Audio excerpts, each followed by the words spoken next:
Halo, kita jumpa lagi pada materi pembelajaran menikmati cerita sejarah. Sebelumnya tadi kita sudah opening, jadi sekarang untuk mempersingkat waktu kita langsung saja masuk ke dalam materi pembelajarannya. Sebelumnya harus semangat ya belajarnya. Walaupun dalam keadaan pandemi tidak mengharuskan kita untuk menjadi orang yang malas dalam apalagi belajar. Jadi, pada saat Ibu menjelaskan materi ini, Ibu harap kalian simak baik-baik apa yang Ibu sampaikan. Oke, jadi kemarin kita sudah masuk ke dalam materi tentang nilai-nilai dan informasi cerita sejarah dalam sebuah teks eksplanasi. Kalian juga sudah menganalisis nilai-nilai apa saja di dalam teks tersebut. Nah, Ibu harap apapun yang sudah Ibu sampaikan kepada kalian, tugas apapun yang sudah kalian kerjakan, tidak kalian lupakan. Karena untuk pada hari ini, kita tidak akan lagi mengulas materi yang kemarin. Jadi, pada hari ini kita akan masuk ke dalam materi yang baru. Nah, kompetensi dasarnya adalah pada 3.4, yaitu menganalisis kebahasaan cerita atau novel sejarah. Nah, setelah mampu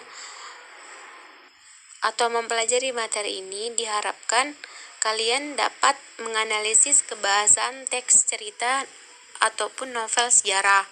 Nah, yang kedua, menjelaskan makna kias yang terdapat dalam teks cerita ataupun novel sejarah. Nah, jadi di dalam cerita ataupun novel sejarah itu ada yang namanya kaidah kebahasaan. Beberapa kaidah kebahasaan yang berlaku pada cerita ataupun novel sejarah yaitu yang pertama, biasanya menggunakan pronomina atau kata ganti.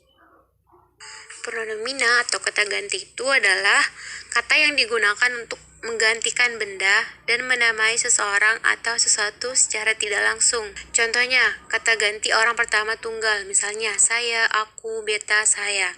Lalu kata ganti orang pertama jamak, misalnya kami, kita. Dan kata ganti orang kedua tunggal, misalnya engkau, kamu, kau, anda, dan dikau. Kata ganti orang kedua jamak itu contohnya adalah kalian. Nah, kemudian kata ganti orang ketiga tunggal, misalnya dia, ia, beliau, dannya. Terus kata ganti orang ketiga jamak, misalnya mereka. Nah, itu semua masuk ke dalam kata pronomina. Nah, yang kemudian menggunakan banyak kalimat bermakna lampau. Lalu, menggunakan banyak kata yang menyatakan urutan waktu, konjuksi kronologis temporal, seperti sejak saat itu, setelah itu, mula-mula, dan kemudian. Yang ketiga, menggunakan banyak kata kerja yang menggambarkan suatu tindakan, atau kata kerja material. Nah, kata kerja material itu adalah kata kerja yang menunjukkan suatu aktivitas yang menggunakan fisik dalam melakukannya. Nah, contohnya adalah misalnya nih, membaca, melempar, mendorong. Misalnya, Yuda membaca buku. Kurang lebih seperti itu. Nah, kemudian ada konjungsi temporal di dalam cerita sejarah. Nah, konjungsi temporal ini gunanya untuk menata urutan peristiwa yang diceritakan. Misalnya, kata kemudian, setelah, lalu, dan lainnya. Kemudian, ada juga menggunakan banyak kata kerja menunjukkan kalimat tak langsung.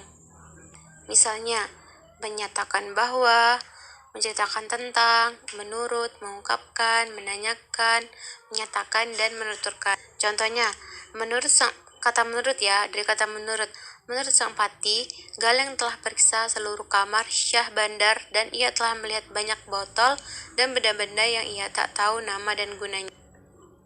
Nah, yang kelima, menggunakan banyak kata kerja yang menyatakan sesuatu yang dipikirkan atau dirasakan oleh tokoh, yang biasanya disebut dengan kata kerja mental. Kata kerja ini lebih ke arah mengarahkan ke perasaan ya, ke apa yang kita inginkan, yang kita rasakan, yang ada di dalam pikirannya. Kita menyukai seorang, kita menginginkan seorang, kita mengharapkan, mendambakan, mentakkan, atau menganggap. Nah, itu yang bersifat dengan hati. Bisa juga digunakan di dalam cita-cita sejarah. Pokoknya kata yang berpikiran, yang mengarah ke pikiran. Misalnya, Gajah Mada sependapat dengan jalan pikiran Senopati Gajah Enggon.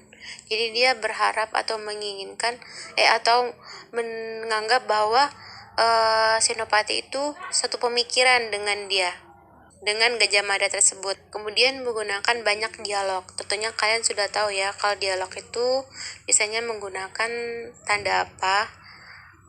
Yaitu tanda petikan. Kias.